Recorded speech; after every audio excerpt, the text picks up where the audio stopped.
여성성의 상징이자 로망인 풍만하고 아름다운 가슴. 하지만 최근 서구화된 식습관과 비만, 출산율 감소로 여성들의 가슴이 위협받고 있는데, 실제로 유방암은 여성암 발병률 2위를 차지할 정도로 누구도 안심할 수 없다고. 유방암은 무서운 암 치료도 문제지만 자칫 여성성을 잃을 수도 있어 치명적인 질환이다. 건강 A to Z, 이번 시간에는 여성들을 가슴 아프게 하는 유방암에 대해 알아보자. 유방암은 국내 여성암 발병 2위로 빠르게 지금 증가하고 있는데, 한국 여성의 평균 수명 84세까지 봤을 때 네. 25명 중에 1명꼴로 발생을 하고 있다고 합니다. 네, 유방암 더 이상 남의 일이 아닌 나의 일이 됐는데요. 건강 A to Z 오늘은 유방암 가운데서도 유전성 유방암에 대해서 자세히 알아볼까 합니다. 오늘 도움 말씀 주실 분 나와 계신데요. 계명대 동산의료원 유방내분비외과 이무현 교수께서 나오셨습니다. 안녕하십니까? 예, 반갑습니다. 앞서 언급했듯이 유방암은 여성암 가운데 갑상샘암 다음으로 발병률이 높은 암이다. 근데 이제 유방암이 어떻게 발생이 되는지 그것부터 좀 짚어주시죠. 유방은 크게 젖을 만드는 소엽과 젖이 분비가 되는 유관으로 구성이 되어 있습니다. 유방암은 대부분이 이런 소엽이나 유관에서 발생을 하게 되고요. 이 유관 또는 소엽을 뚫고 나가서 다른 장기로 전이가 갈 수도 있고 림프절로도 전이가 갈 수가 있습니다. 유방암이 생기면 이런 증상을 환자들이 이제 호소를 할 수 있는데요. 한쪽 유방이 반대쪽 유방암에 비해서 많이 커지거나 유방의 피부가 늘어지거나 또는 유두와 피부가 색깔이 변한다든지 붓기가 생긴다든지 예전과 다른 변화가 있거나 피부가 글껍질 같이 변화가 있다든지 또는 평소와 다르게 유두가 안쪽으로 당겨 들어가는 느낌이 있다든지 또는 유두에서 분비물이 맑은 분비물이나 우유빛깔의 분비물은 큰 걱정을 하실 필요는 없지만 피 색깔이라든지 검은 색깔의 혈성 분비물이 있는 경우에도 유방암을 의심을 하셔야 됩니다. 그리고 예전에는 유방에서 덩어리가 만져지지 않았는데 갑자기 예전에 만져지지 않던 덩어리가 유방에서 만져지는 경우에도 유방암을 의심을 하셔야 되고요. 하지만 이런 많은 유방암 증상보다도 유방 클리닉을 방문하는 분들 중에 가장 많은 부분은 이 증상이 없이 검진에서 발견이 되는 경우가 사실은 더 많습니다. 그래서 정기적으로 검진을 받으시는 것이 또 굉장히 중요하겠습니다. 네, 이렇게 유방암의 증상까지 한번 알아봤습니다. 이번에는 오해와 진실을 통해서 유방암에 관한 궁금증을 알기 쉽게 풀어보겠습니다.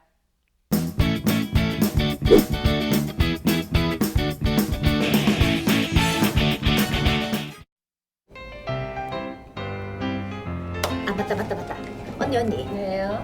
저 해외 직구로 브래지어 살려는데 같이 살래요? 잘 됐네. 나 해외 직구로 좀 브래지어 사야 되는데. 아 진짜?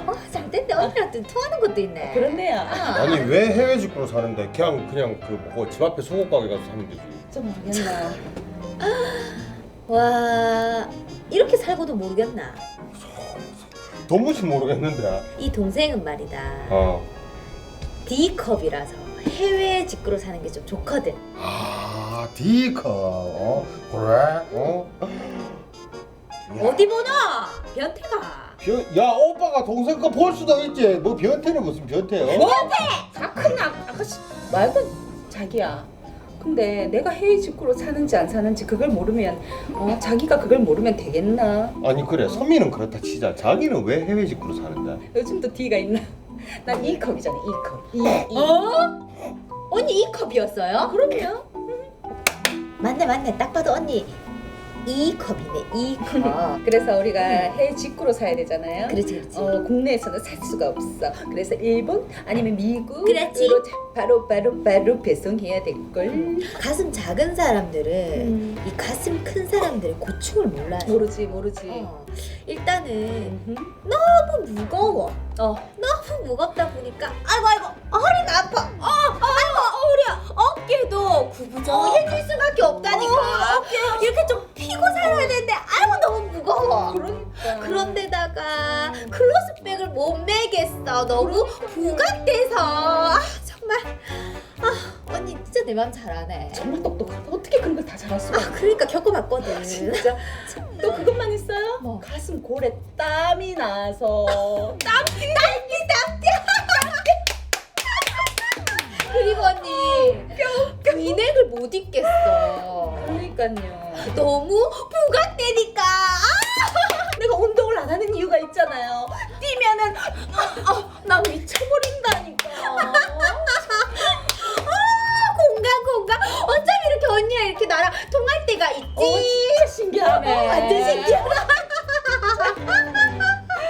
가슴 크면 유방암 걸릴 확률이 높아지지. 뭐 좋다고 그래 가슴 쭉 내밀고 극하노? 나 또 찬물 얻고 앉아있는데 누가 그러드나. 웃긴다 맞자. 그러니까요. 나는 정말 스트레스만 쌓였다. 내가 소개팅 나가봐라. 남자들이 다 내 예쁜 얼굴은 안 보고 가슴만 보니까 내가 얼마나 스트레스. 내가 그래서 연애하기 싫었다니까. 잠깐만, 혹시 그럼 오빠도 가슴 보고 결혼한 거야? 아니. 얼굴 보고.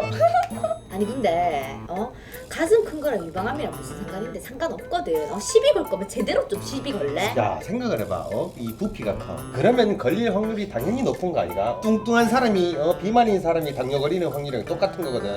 언니, 왜 말을 안 하는데 빨리 거들어야지. 내 가슴이 그만해요. 이제 지겹다. 좀 같이 하자 좀. 뭘 같이 해? 너 언니랑 할 말 없을 거야. 왜 이 컵인데 왜? 아니 제가 말하는 거 별로 안 좋아하잖아요. 자기야 그죠? 아니라고. 내가 이거 말을 해야 되나 말아야 되나? 와. 말해봐라. 왜? 난 이 컵이라고. 이 컵이다. 이거 어이구 참나. 잠깐만. 선미야 저거 언니 뽕이다 뽕. 뻥 치지 마라. 뻥 좋아하네 뻥. 자기 A컵이고 내가 모를 줄 알아. A컵? 그래 너보다 더 작다. 좋아, 그러면 A컵이 이 D컵이랑 같다고 지금 그렇게 나랑 쿵짝을 하면서 얘기를 했어? 앞뒤가 똑같은 뭔데 진짜? 그래 오늘 둘 다 A컵의 손맛을 한번 보여줄게. 뻥 좋아. 내가 A컵의 손맛을 보여주마. 잠깐.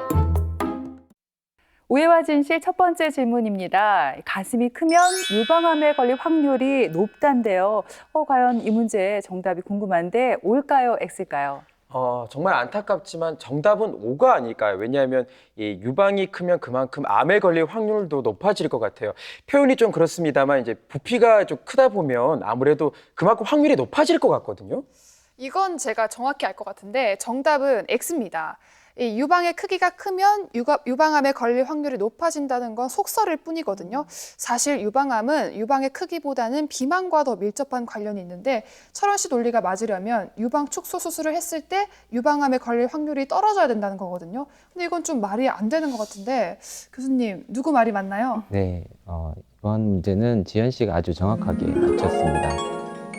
유방의 절대적인 크기보다는 실제로 비만이 유방암과 관련이 있는 것으로 알려져 있고 특히나 폐경기 이후에 비만이 있는 경우에 유방암이 더 잘 발생하는 것으로 알려져 있습니다. 네.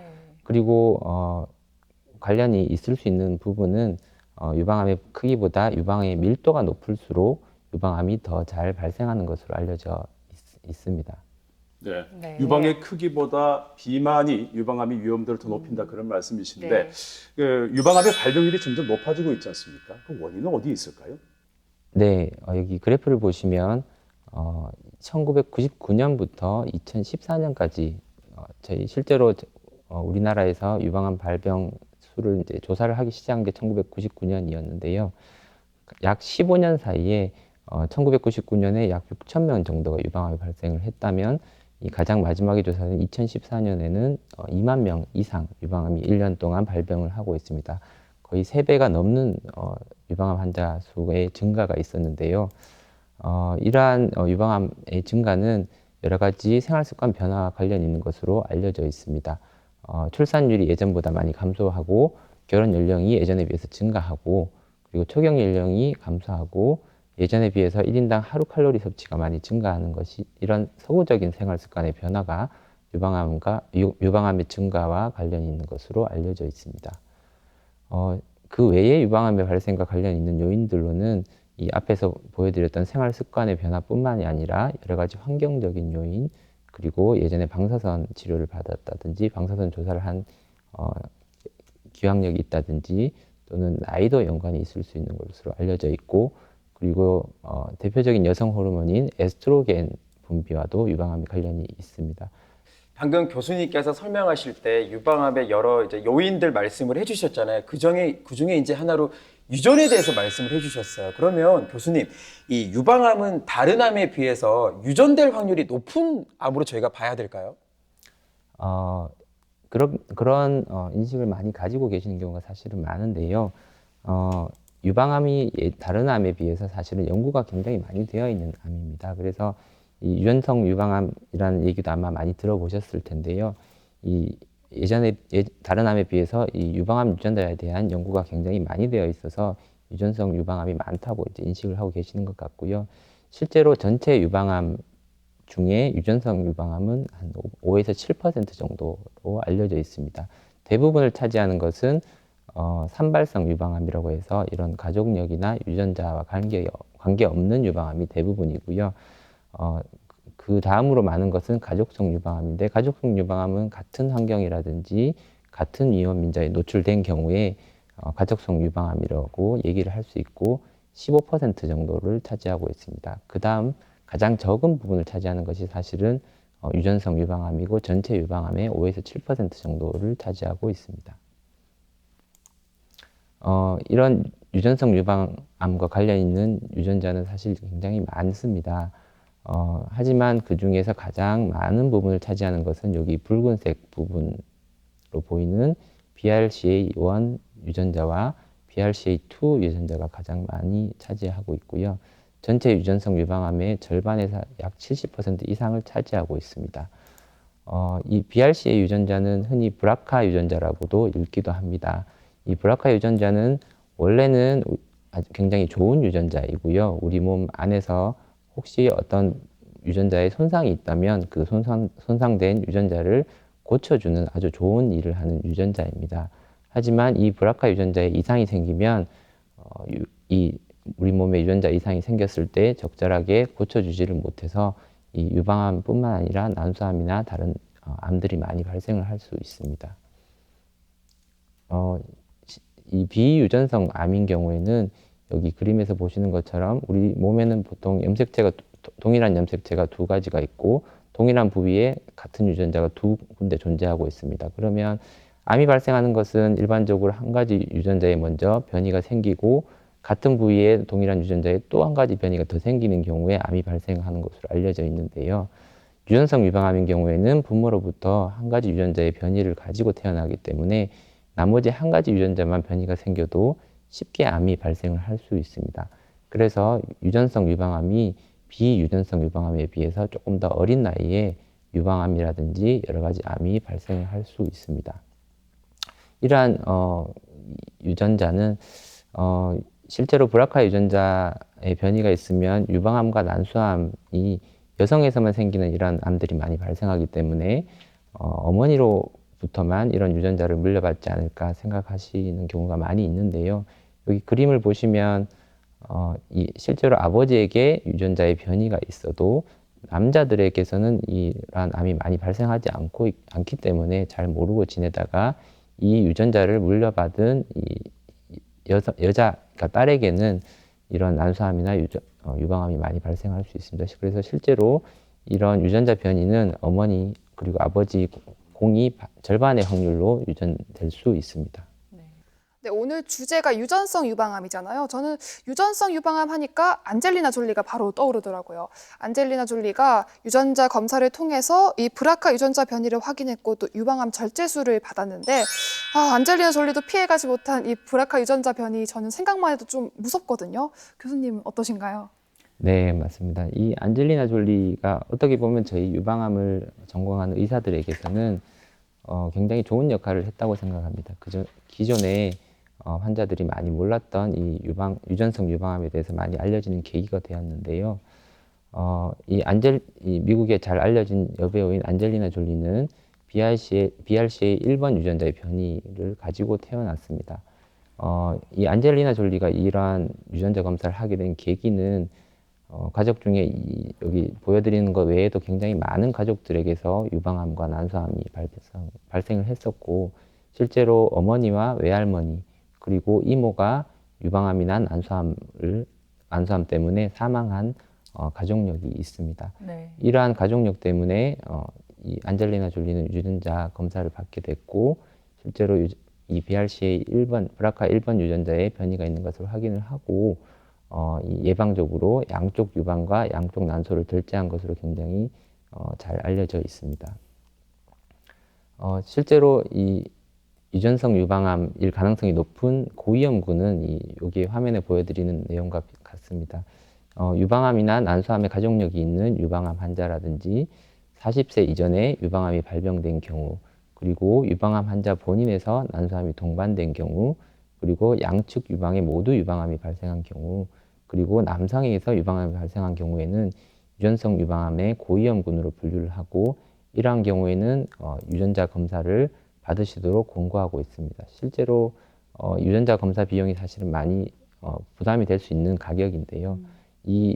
이러한 것에 해당이 되는 분들은 급여를 받으실 수 있어서 크게 많지 않은 부담으로 검사를 받으실 수 있습니다. 네, 유전성 유방암 고위험군에 속한 분들은 굉장히 불안하시잖아요. 그렇죠. 예, 하루빨리 브라카 유전자 검사 받아보시기 바랍니다. 교수님, 그렇다면 검사 방법이 좀 까다롭진 않은지 궁금하고요. 얼마나 지나야 검사 결과를 알 수가 있을까요? 네, 실제로 이 검사 방법은 환자분이 느끼시기에는 굉장히 간편합니다. 병원을 방문하셔서 피를 한 번만 뽑으시면 약 20cc의 혈액만 가지고 검사를 진행을 할 수 있습니다. 검사 결과가 나오는 데까지 걸리는 시간은 대략 병원마다 조금씩은 다르지만 약 1개월 정도가 소요가 되고, 조금 안타까운 부분은 이 정확도가 아직까지는 100% 정확하다고 얘기는 하기는 조금 어렵고 약 90% 정도 정확하다고 알려져 있습니다. 이런 BRCA 유전자 변이가 발견된 경우에는 유방암과 난소암이 잘 생길 수 있기 때문에 적극적으로 이런 유방암 발병에 대해서 감시를 하시는 게 중요하겠고, 여러 가지 약제를 통해서 이런 유방암이나 난소암을 예방을 할 수 있는 방법들이 있습니다. 그리고 가장 적극적인 어떤 대응 방법으로는 예방적으로 유방이나 난소를 절제하는 것도 생각을 할 수 있습니다. 암 발생의 감시에 대해서 먼저 조금 말씀을 드리면, 일반적으로 이러한 유전자 변이가 없는 분들은 국내에서는 만 30세의 여성분들에게 매월 자가검진을 하시도록 권고하고 있습니다. 하지만 이런 브라카 유전자의 변이가 있는 고위험군의 여성분에게는 약 18세, 만 18세부터 매달 자가검진을 하도록 권고를 하고 있고, 만 25세부터 6개월마다 유방 전문의에 의한 임상신차를 받으시도록 권하고 있습니다. 그리고 똑같이 만 25세부터 매년 유방 촬영술이나 MRI 검사를 받으시기를 권하고 있고요. 난소암도 잘 발생할 수 있기 때문에 만 35세부터 이 CA125라는 피검사와 지를 통한 난소 초음파를 6개월 혹은 매년 받으시도록 권하고 있습니다. 유방 자가검진은 꼭 이런 유전자 변이가 있는 분뿐만이 아니라 일반인 여성분들에게도 좋은 내용이라서 다시 한번 말씀을 드리면, 생리가 매달 있으신 분인 경우에는 생리가 끝난 직후 3일에서 5일에 이런 자가검진을 하시도록 권하고, 만약 폐경이 된 여성분인 경우에는 매월 일정한 날짜를 정해서 자가검진을 하시도록 권하고 있습니다.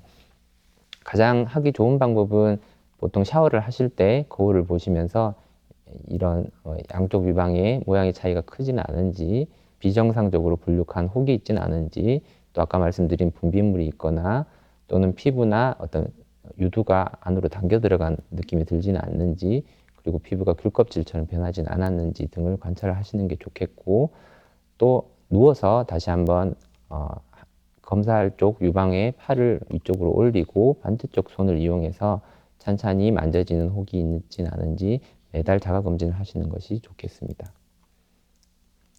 그리고 또 한 가지 약물을 이용해서 이런 유방암이나 난소암을 예방할 수 있는 방법들이 있는데요. 이 타목시펜이라는 약물은 흔히 유방암이 진단이 된 여성분들에서 유방암 치료를 위해서 사용하는 약물입니다. 그런데 유방암이 없더라도 이 타목시펜을 복용하시는 경우에는 유방암 발병을 약 50% 정도 낮출 수 있는 것으로 알려져 있습니다.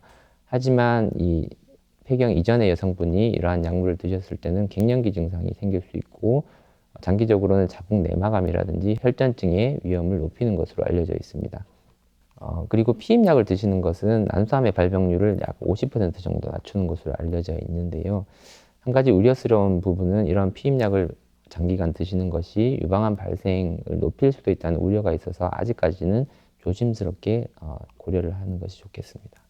당시 안젤리나 졸리가 유전자 검사했을 때 유방암에 걸릴 확률이 87%로 나왔거든요. 높네요. 그때 이제 결국 본인이 이제 유방 절제를 선택을 한 건데 예방적 수술 진짜 쉬운 선택은 아니라고 봅니다. 5년이 지난 지금도 그 당시 예방적인 수술로 유방 절제를 한 걸 가지고 논란이 뜨겁지 않습니까? 네. 교수님 어떻게 생각하십니까? 네, 예방적 수술은 사실은 굉장히 신중하게 고려가 돼야 되는 건 맞는 것 같습니다. 그리고 저희 한국에서도 모든 브라카 유전자 변이가 있는 여성분에게 예방적 수술을 권하지는 않습니다. 하지만 안젤리나 졸리처럼 가족 중에 많은 여성분들이 유방암이나 난소암으로 사망하는 이러한 가족인 경우에는 평생 이 유방암이나 난소암에 대한 공포를 가지고 사는 것보다는 이러한 예방적 수술을 안전하게 시행을 함으로써 이러한 건강을 오히려 지킬 수 있는 방법을 택할 수도 있다고 생각합니다. 이러한 예방적 수술에 대해서 다시 한번 말씀을 드리면 크게는 유방을 예방적으로 절제하는 것과 난소를 절제하는 것으로 나눌 수 있습니다. 예방적으로 유방을 절제하는 것은 가장 확실한 유방암 예방법이 되겠고요. 유방암의 위험을 100%까지는 사실 낮추지는 못합니다. 이 이유는 이 여러 가지 피부 밑이라든지 겨드랑이라든지 다른 부위에도 유방암 조직이 일부 있을 수 있어서 대략 90% 이상 유방암의 위험을 낮추는 것으로 알려져 있습니다. 그리고 유방재건술을 안젤리나 졸리 같은 경우도 사실은 같이 시행을 했는데요. 유방재건술을 같이 시행을 함으로써 어떤 유방의 외형을 유지를 하면서 예방적 유방절제술을 시행을 할 수 있습니다. 그리고 예방적 난소 절제술인 경우에는 난소암의 위험을 대략 90% 정도 낮추는 것으로 알려져 있고요. 이 난소암의 위험뿐만이 아니라 이 여성 호르몬의 분비를 줄이기 때문에 유방암의 위험도 동시에 50% 정도 낮추는 효과가 있는 것으로 알려져 있습니다. 하지만 이 돌이킬 수 없는 방법이기 때문에 굉장히 신중하게 고려를 하셔야 되겠습니다.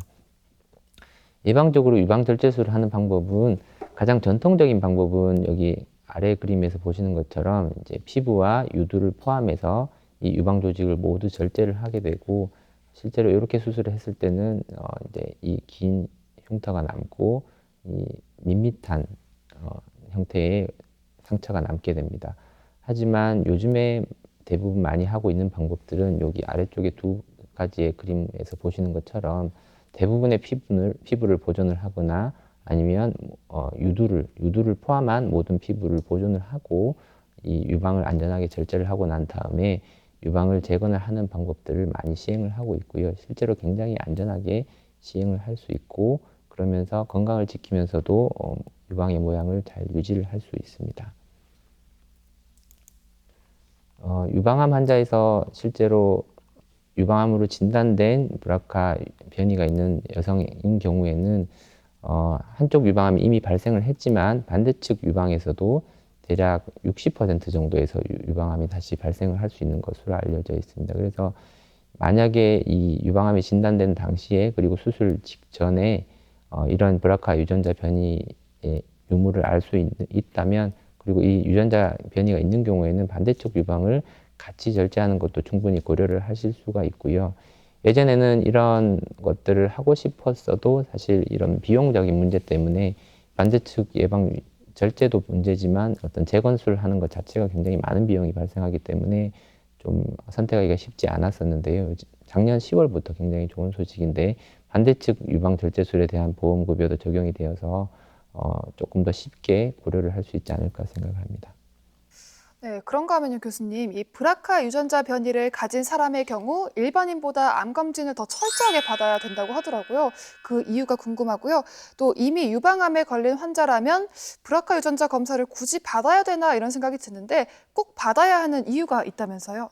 네, 브라카 유전자의 변이가 있는 경우에는 유방암, 난소암만 보통 많이 알고 계시는데요. 일반적으로 이 다른 암들, 위암이라든지 대장암이라든지 췌장암, 담낭암, 그리고 담관암이 이런 변이가 없는 일반인에 비해서 2~3배 정도 더 높은 것으로 알려져 있습니다. 그래서 정기적인 검진이 굉장히 중요하겠고 위대장 내시경인 경우에는 정기적으로 꼭 내시경을 받으시도록 권고하고 있습니다. 그리고 부모나 형제가 유방암 유전자의 돌연변이가 있는 경우에는 이 자식이라든지 다른 형제에 이 돌연변이가 전달될 확률이 50%에 달합니다. 그래서 꼭 이 가족 중에 유방암 유전자의 돌연 변이가 확인된 경우에는 가족에 대한 검사가 적극적으로 권유를 하는 것이 좋겠습니다. 이미 나는 유방암이 걸렸고 뭐 치료는 이미 다 받았는데 이런 유전자 검사를 하는 게 나한테 무슨 의미가 있나요? 이런 질문을 하시는 분들이 많이 있습니다. 근데 유방 수술을 하기 전이라면 유방 수술을 할 때 유방 보존수를 보다는 유방 전절제 수를 조금 더 고려를 할 수 있는데요. 그 이유는 이런 유전자 변이가 있는 분들은 유방 보존수를 시행한 경우에 유방 내 재발이 더 많이 발생하는 것으로 알려져 있습니다. 그리고 앞에서 말씀드린 것처럼 반대측 유방에서 유방암이 발생할 확률이 평생 60% 정도로 굉장히 높기 때문에 수술을 할 때 반대측 유방암에 대해서 같이 예방적 절제술을 하는 것도 고려할 수 있습니다.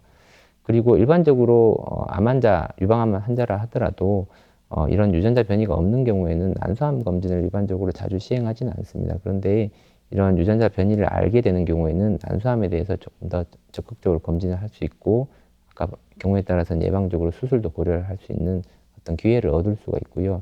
마지막으로 이 BRCA1 유전자의 변이가 있는 경우에는 팝 억제제라고 하는 새롭게 개발된 약인데 이 환자들에서만 더 많은 효과를 보이는 것으로 알려져 있어서 이런 치료 결정에도 영향을 줄 수 있습니다. 이 앞에서 여러 번 말씀드렸지만 이 유전자 검사를 꼭 해야 되는 게 좋은 쪽으로만 제가 말씀을 드린 것 같은데 사실은 좋지 않은 부분도 많이 있습니다. 경우에 따라서는 이 유전자 검사를 해서 이 유전자 변이가 있는 것을 확인을 하고 난 다음에 굉장히 우울해한다든지 부부 관계가 나빠진다든지 그래서 괜히 유전자 검사를 했지 않나 이런 말씀을 하시는 분들도 많이 있는데요. 그런 생각을 하는 이유가 이제 유전자 검사 결과를 안다고 다른 병에 대해서 완전히 예방이 되는 것도 아니고 잘못된 유전자를 다시 고칠 수 있는 방법이 있는 것도 아니고 하는 이런 부분들 때문에 유전자 검사를 괜히 했나 하는 분들도 분명히 있긴 있습니다. 하지만 제가 말씀드리고 싶은 것은 이런 유전자 검사를 함으로 인해서 이 위험 요소가 얼마나 많은지 알 수 있고 또 가족 중에 유방암이 많이 생겼다고 나는 분명히 유방암이 많이 생길까 이런 생각을 할 수 있지만 검사를 해서 오히려 이제 검사 결과가 괜찮다는 것을 확인하면 오히려 더 안심을 할 수 있는 부분도 있습니다. 그리고 만약 유전자 변이가 발견이 된다면 그런 위험 요인을 정확하게 알고 적극적으로 감시를 한다든지 예방적으로 수술을 하는 것도 고려를 할 수 있고요. 그리고 마지막으로 나뿐만이 아니라 나의 가족에서도 이렇게 유전자 변이가 많이 있을 수 있기 때문에 가족에게 굉장히 의미 있는 검사가 될 수 있습니다. 네, 지금 유방암에 대해서 알아봤는데요. 나이와 상관없이 누구에게나 찾아올 수 있는 암이기 때문에 안심할 수 없다는 그런 생각이 드네요. 교수님, 끝으로 우리 시청자 여러분께 해드리고 싶은 말씀이 있다면 전해주실까요? 네, 이 유전성 유방암이 사실은 굉장히 어려운 얘기로 들리실 수 있는데요. 예전에는 이런 유전성 유방암 그리고 이런 유전자에 대해서 잘 몰라서 유방암이나 난소암 위험이 높은데도 불구하고 그런 위험에 대해서 대처를 사실은 못했었습니다.